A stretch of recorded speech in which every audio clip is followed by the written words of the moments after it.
ஆண்டவராகிய இயேசு கிறிஸ்துவின் விலையேறப்பெற்ற பரிசுத்தமுள்ள நாமத்தில் அன்பின் வாழ்த்துக்கள். இந்த காலையில் உங்களை சந்திப்பதில் மகிழ்ச்சி இருக்குது. நாள் உங்களுக்கு ஆசீர்வாதமாய் மாறும்.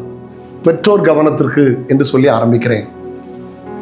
என வேதம் சொல்வது, பிள்ளையாண்டனை நடத்த வேண்டிய விதமாய் நடத்தும், முதிர் வயதிலும் விடாதிருப்பான்.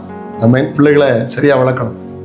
சம்பாத்தியம் தேவை, வீடு கட்டுறதுக்கு, பிள்ளைகளை வளர்ப்பதற்கு, மருத்துவத்திற்கு, சரியான வாழ்க்கைக்கு பணம் தேவை. பணம் எல்லாவற்றுக்கும் உதவும். ஆனால் பணம் மாத்திரமல்ல வாழ்க்கை. வெளிநாட்டில் நடந்த ஒரு உண்மை சம்பவம். ஒரு பெரிய செல்வந்தர் தொழில் தொழில் தொழில் தொழில் போயிட்டே இருப்பார். பிள்ளைகளுக்கு அப்பாவை பார்க்கணும், அப்பாவோட உட்காந்து பேசணும், விளையாடணும்னு ஆசை. நேரம் கிடைக்கல. ஒரு பையன், குறும்புகார பையன், அவங்க அப்பாட்ட கேட்டனப்பா, 1 மணி நேரத்துக்கு நீங்கள் எவ்வளோ சம்பாத்தியம் பண்ணுறீங்க? அது உனக்கு தெரிய வேண்டிய அவசியம் இல்லைன்னா. இல்லை, எனக்கு கண்டிப்பாக தெரிஞ்சாகணும், சொல்கிறேன். 1 மணி நேரத்துக்கு உங்களுக்கு எவ்வளோ கிடைக்கும்? அவன் சொன்னால் $150 கிடைக்கும். $150 கிட்டத்தட்ட 13,000 ரூபா, 8,500, 8,000 அப்படிலாம் இருக்கும். $100 13,000 ரூபா.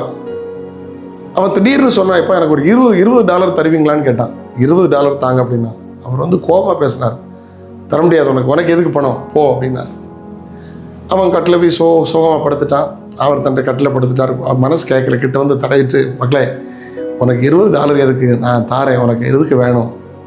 அவன் உடனே தன்னுடைய உண்டியலை எடுத்துகிட்டு தட்டினான். தட்டி எண்ணி வச்சா $130 இருக்குது. அப்போ $20 இருக்குது. இந்த $130 உனக்கு தேவையானதை வாங்கிடலாமே, அவ்வளோ பணம் இருக்கே, எதுக்கு $20? அவன் சொன்னான், இந்த 20 போட்டால் 150 ஆயிரும். 150 நீங்கள் எடுத்துக்கிடுங்க, ஏன்ட்ட 1 மணி நேரம் செலவிடுங்க. அவர் வெட்கப்பட்டார், தன் தவறை உணர்ந்து கொண்டார். இன்னைக்கு அநேகர் பிள்ளைகள் காலை எழும்புறதுக்கு முந்தே போயிடுவாங்க, ராத்திரி தூங்கின பூரா வருவாங்க. ஒரு பையன் கேட்டானா, ஏமா எங்கள் அப்பா யாருமா? நாங்கள் எழும்புறதுக்கு முந்தி போயிட்டு நாங்கள் தூங்கின பூரா வராங்களா அந்த மாமா, அவங்களே எங்கள் அப்பான்னு கேட்டிருக்கான். பரிதாபம்ல. பிள்ளைகளோட நேரத்தை ஸ்பெண்ட் பண்ணுங்க. நீங்கள் எப்படி பாஸ்டர்?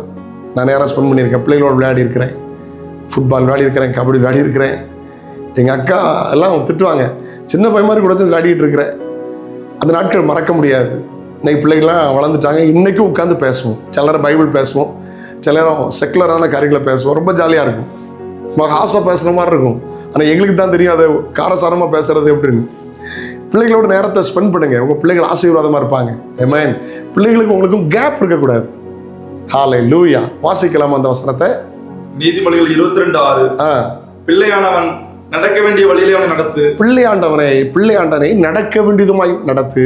அவன் முதிர் வயதிலும் அதை விடாதிருப்பான். முதிர் வயதிலும் விடாதிருப்பான்னா, நீங்க எப்படி வளர்த்தீங்களோ அதே மாதிரி அவன் பிள்ளைய வளர்ப்பான். ஹல்லேலூயா. நீங்க எப்படி நேசிச்சீங்களோ அதே மாதிரி பிள்ளை நேசிப்பான். நீங்க எப்படி நேரம் ஸ்பெண்ட் பண்ணீங்களோ அவன் மாதிரி அவன் பிள்ளைகிட்ட நேரம் ஸ்பெண்ட் பண்ணுவான். நீங்க தப்பு பண்ணிட்டீங்கன்னா அவன் தப்பு பண்ணுவான். எப்படி உங்க பிள்ளைய வளர்க்குறீங்க? நீதிமான் உத்தமத்தில் நடக்கிறான், பிற்பாடு பிள்ளைகள் பாக்கியவான்களா இருப்பாங்க. எங்க பெற்றோர் அப்படி வளர்த்தாங்க. இன்னைக்கு நாங்க கிருபையா பிள்ளைகளை வளர்க்க பாக்கியத்தை கர்த்தர் தந்தார். பெற்றோரே, பிள்ளைகளை நன்றாய் வளருங்கள். தேசத்துக்கும் குடும்பத்துக்கும் திருச்சபைக்கும் உங்கள் பிள்ளைகள் ஆசீர்வாதமாய் மாறுவார்கள். ஜெபிக்கலாமா? தகப்பனே, பிள்ளைகளை நல்லொழுக்கத்திலும் கிருபையிலும் பயபக்தியும் வளர்க்க கிருபைதார். அதே நேரம் பிள்ளைகளோடு நேரத்தை செலவழிக்க, பிள்ளைகளின் காரியத்தை புரிந்து கொள்ள உதவி செய்யும். இயேசுவின் நாமத்தில் ஜெபங்கள் பிதாவே. ஆமென், ஆமென். நாளை உங்களை சந்திக்கிறேன். அதோட கர்த்தருடைய கிருபை உங்களை தாங்கட்டும். God bless you. Have a nice day.